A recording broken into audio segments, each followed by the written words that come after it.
IAA TV jabarani filɛbagaw Mali kɔnɔ ani Mali kɔkan aw bisimila an ka bi dɔgɔkun kibaruyaw kɛnɛ kan bi bakurubaw filɛ.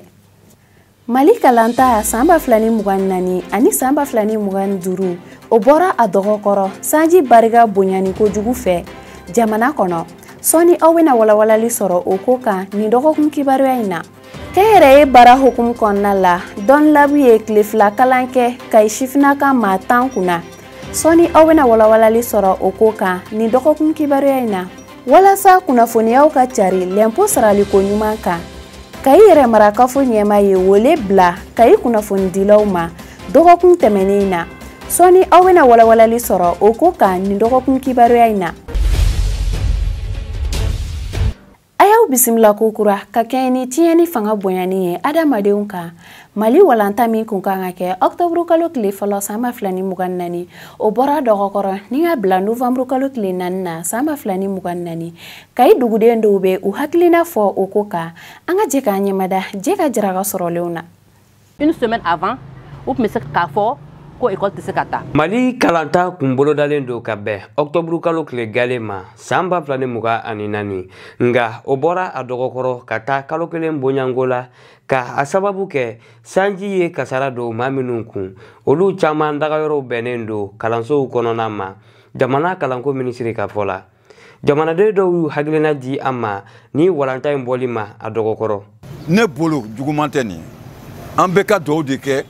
minnu lojelen bɛ ekɔliso kɔnɔ ala ka gouvernement dɛmɛ u ka se k'u dɛmɛ ka yɔrɔ dɔ ɲini k'a d'u ma u ka se ka lagafiya sɔrɔ denmisɛnninw ninnu u bɛ baara mun na jamana in kɔnɔ an bɛɛ ɲɛ b'a la ni gɛlɛya dɔ nana n'u ko k'u bɛ affaissement kɛ ka nɔgɔya nati ka da a di dɔw ma anw ekɔli panadelew an kana essayer k'an b'a kɛ juguman ye minnu filɛ lojelen fɛn na u diyama tɔgɔ ma taga kilasiw kɔnɔ u degunnen de bɔra parce que ji donn'u kan. An ye école karamɔgɔ de ye école ɲɛmɔgɔ fana an ye an ka ɲɛmɔgɔ mana baara fɛn fɛn kɛ an bɛ tugu olu kɔ an b'u ka baara de lawaleya an ye cidenw de ye olu mana ci min fɔ an k'o lawaleya dɔrɔn donc u y'a fɔ k'a bɔra ka kun min fana kama u y'a kun ɲɛfɔ n'o ye k'a fɔ ko kasara ye baasi tɛ an bɛ to kɔ an kɔni labɛnnen don a mana bila wagati o wagati la ni Ala sɔnna a ma an b'a kɛ ka bɛn o wagati ma. Nin ko na an tɛ se ka kuma gɛlɛn fɔ parce que ko mana kɛ cogo cogo des deux côtés a bɛ gɛlɛya dɔ nati 50% a ka diyara dɔw ye 50% a ma diya dɔw ye parce que n'i y'a jateminɛ an ka mɔgɔ dɔw bɛ yen nɔ siniserew de don bon u bɛ ekɔliso kɔnɔ bon ni ekɔli nana ta sisan ça va créer des problèmes olu bilayɔrɔ ko ninnu bɛna kɛ baara ye maintenant d'un autre côté a ma diya dɔw ye parce que les élèves aussi n'u bilala vacances la ka mɛn a bɛ paresse dɔw la. Kalanta in bɔli a dɔgɔkɔrɔ o ma kɛ jamanaden dɔw fɛ la ko ye sabula kalan wulili ye ɲagarikoba ye kalandenw bolo wa dɔw fana ka sɔrɔw gulonnen bɛ a la. A tiɲɛ yɛrɛ a ma diya n ye parce que an kun taara congé la an nana o école bɛna taa école ma se ka taa a ma diya n ye tiɲɛ yɛrɛ la. A bɛ joué mɔgɔw kan a bɛ joué parents kan a bɛ joué écoledenw kan parce que d'abord la reprise d'abord o ye fête dɔ ye écoledenw bolo écoledenw dɔw yɛrɛ tɛ kalan fɛ mais n'a fɔra ko école bɛ taa au mouvement RF gansan les enfants sont en joie minnu bɛ taa kura ye bon o bɛɛ mouvance min bɛ yen maintenant que kana casse temps du jour au lendemain ça joue un peu forcément. Kumara fɔli fɛ a kun kan ka fɔ joona wala an m'an sigi n'a ye an sigilen kun tɛ n'a ye. Laji Keita ni ale ye lakɔli karamɔgɔ ye ani kalanso ɲɛmɔgɔ ale ye wele bila kalandenw n'u somɔgɔw ma ka kɛɲɛ ni jamana yɛrɛ lahalayaw ye. An b'a fɔ ekɔliden somɔgɔw ɲɛna fɔlɔ n'an b'a daminɛ olu la baara min kɛlen filɛ nin ye a cunna an bɛɛ kan mais u k'a minɛ ni hakili ye hakili de bɛ fɛn bɛɛ dafa parce que n'i ko ekɔlidenw i ko ekɔliden somɔgɔw n'i ko ekɔliden i ko ekɔli karamɔgɔ n'i ko ekɔlidenw fana i ko ekɔli ɲɛmaaw donc an bɛɛ de ye kelen nin kɔnɔna na olu k'a minɛ ni hakili ye fɛn min nana a cunna an bɛɛ kan mais a bɛɛ ye pour que baara ɲuman ka kɛ se ka kɛ cogoya min na hɛrɛ ani badenya kɔnɔna na cogoya min na mɔgɔw bɛ se ka lafiya cogoya min na kasara ninnu ye bɛɛ de jɛ don bɛɛ bɛ jɛ kasara la. Waati kura min bolodara kalanta la n'o ye Novembre kalo nata tile 4 ye a fɔ n'o ma timɛ ɲina kalan tɛna bila kɔfɛ wa. Kayi sifinaka maa 10 garijɛgɛ donna Don Labu mɔgɔw ka tile fila kalan na walasa k'u dɛmɛ u ka kɛnyɛrɛye baara hukumu kɔnɔna la an ka jɛ k'an ɲɛmada Nana Tambura ka sɔrɔlenw na. walasa ka kɛnyɛrɛye sifinnakaw dɛmɛ ka gwɛlɛya ta ka b'u kan ani k'u ka musaka sɔrɔw nɔgɔya u ka cakɛda labaarali kɔnɔna na. Doni Lab ni ale ka baara bɛnnen bɛ sifinnakaw bilasirali ma. A ye tile 2 kalan kɛ sifinnaka kɛnyɛrɛye baarakɛla ma 10 kunna. Doni Lab d'abord, Doni Lab est structure d'accompagnement. Donc, a créé la 2015. Doni Lab est presque Mali région Bella. Et Sikasso,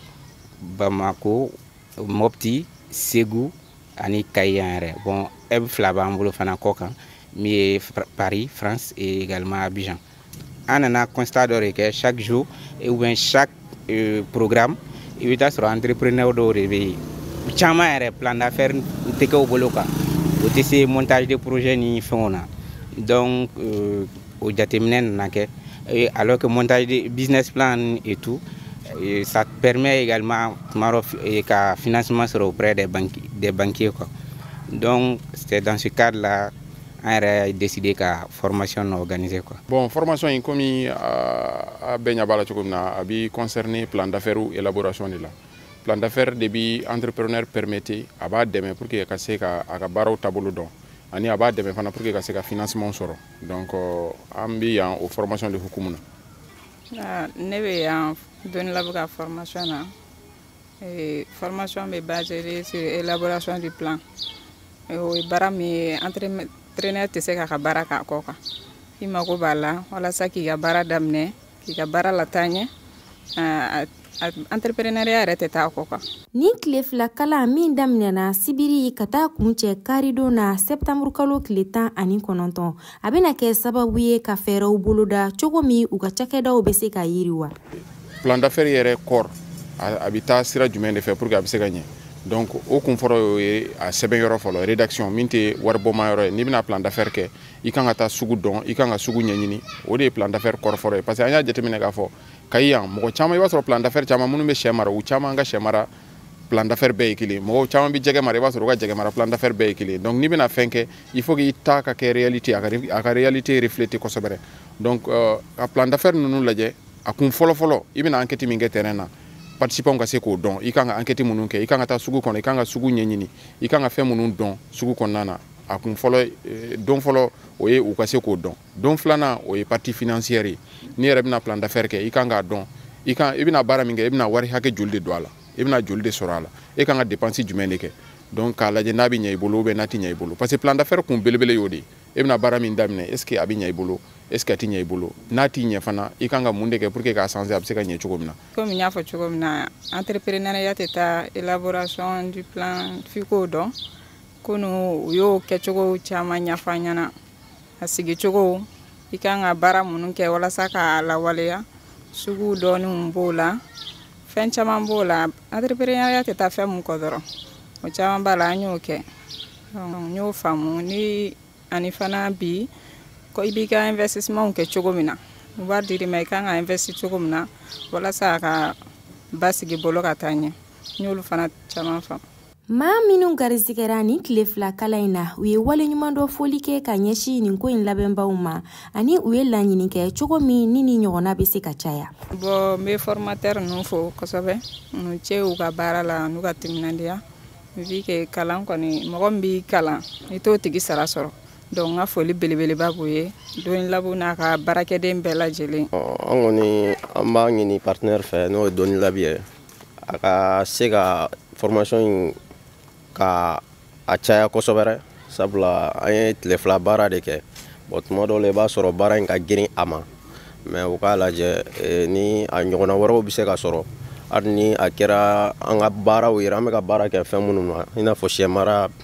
jɛgɛ mara ninnu o formation kɛli donc n'u bɛ se ka olu fara u ka baaraw kan o bɛ diya anw ye kosɛbɛ. L'impôt sarali ye wale ye min b'a to sigida bɛ yiriwa walasa ka kunnafoni ɲuman di maaw ma l'impôt sarali nafaw kan kunnafonidilaw ni Kayi yɛrɛ marakafo ɲɛmaa ye ɲɔgɔnye dɔ kɛ ntɛnɛn tɛmɛnen na aw wasila ale kuma a kɛnɛ kan an ka jɛ k'an ɲɛmada a ka sɔrɔlenw na.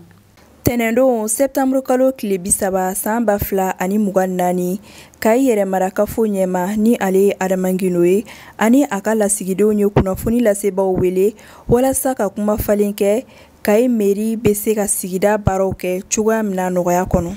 An ka laɲini ye ka kunnafoni jɛnsɛnbagaw wele pour que ka taabolo kura minnu n'an b'a fɛ k'olu ta pour que n'an ka sɔrɔ bɛ se ka yiriwa baara yɛrɛ fana ka yiriwa baara sanga ka kɔrɔta baara caman ka se ka kɛ an ka se k'o kɛ donc a bɛɛ bɔra conseil mun kɛra laban in na an y'a daminɛ kalo tile 17 ka ban tile 25 pratiquement an y'a ye k'a fɔ sɔrɔ san ni san ka bɔ san 21 na 2021 ba 2021 ka na 22 la ka na 23 la sɔrɔ caman jiginna sɔrɔ damadamaw yɛlɛnna olu ye surtout état civil sɔrɔ ani vignette sɔrɔ n'o tɛ sɔrɔ ninnu tila bɛɛ ni min ma to a nɔ la fɛn ma far'o kan bon an dun y'a ye samiya in ɲana cogo min dugu ɲagamina cogo min bɛɛ b'a kalama bɛɛ b'a fɛ a ka ɲɛnabɔ a ka ɲa cadre de vie n'o ye sigida ye a ka yɛlɛma a ɲa ka yɛlɛma a tɛ taa musaka kɔ sariya ye musaka minnu bila an ka bolo kan pour que n'an bɛ baara kɛ n'a ye an fana ko a tɛ ɲa f'an ka hakili jagabɔ an bɛ se k'olu dalajɛ cogo kura mun na parce que kɔrɔlen an bɛ percepteurs de ta n'olu ye Mali mairie wariminalaw ye min bɛ quittancier la o min bɛ ticket feere o n'o ye sugu ticket min bɛ poste de sortie la o n'o fana ye mobiliw ka tickets ye an b'u bila u bɛ taa u b'a dalajɛ u bɛ na dɔgɔkun o dɔgɔkun an yɛrɛ bɛ sɛgɛsɛgɛliw kɛ k'a lajɛ ni sɔrɔw bɛ kala mais an y'a ye o si ma wasa. A da donna taxi communaliw sarali la n'olu ye yamaruya sɛbɛnw ye minnu bɛ dugu dɛmɛ a taaɲɛ kɔnɔna la. An ye baara caman boloda pour que olu kana se ka bɔ a ma f'an ka continuer ka an améliorer. An ye sira dilan Kayi ni Duguba cɛ dɔɔni aw y'a ye a fisayara a ma a ma kɛ goudron ye dɛ mais alhamdulilayi a fisayara ka tɛmɛ kɔrɔlen kan an bɛ ka dɔɔni kɛ lycée da la ka taa fo Kamangole kɔ la aw y'a ye a fisayara yɔrɔ ma dɔɔni an kan ka dɔ kɛ ka bɔ Awuru sira la ka taa fo stade Demba Kulubali la Kayindi a fana bɛ fisaya yɔrɔ ma Kayinikaw yɛrɛ y'a ɲini ko ka bɔ goudron na ka taa fo Awuru pont fɔlɔ min fana bɛ sortie la kɔɲɔyɔrɔ la ko k'o fana fara a kan n'i y'a fara a kan a bɛɛ n'a musaka don an kan ka Farada Buguni sira ka bɔ Dalaba ka yɔrɔ la Sadula sira la ka taa fo Farada Buguni na n'i y'o fana dilan i katakatantigi o moto taxi o duguden fɛn fɛn n'i bɛ taa o sira ninnu fɛ i bɛ lafiya a b'a ye fana ka bɔ Petrostop la ka yɛlɛ ka na Raye la ka bɔ goudron na ka na Raye la dɔɔni kɛra o fana la a fisayara a bɛɛ kɛra ni an ka sɔrɔ de gouvernement ka sɔrɔ t'a la dɛmɛbaga si ka sɔrɔ t'a la n'an b'a fɛ ka continuer k'o baaraw kɛ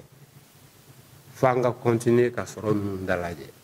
Adama Gindo ye a ka kuma kuncɛ ni weledakan ye k'a ɲɛsin Kayikaw ma walasa bɛɛ k'i ka yamaruya sɛbɛnw sara walasa dugu bɛ taa ɲɛ cogoya min na. Welekan b'an bolo o ye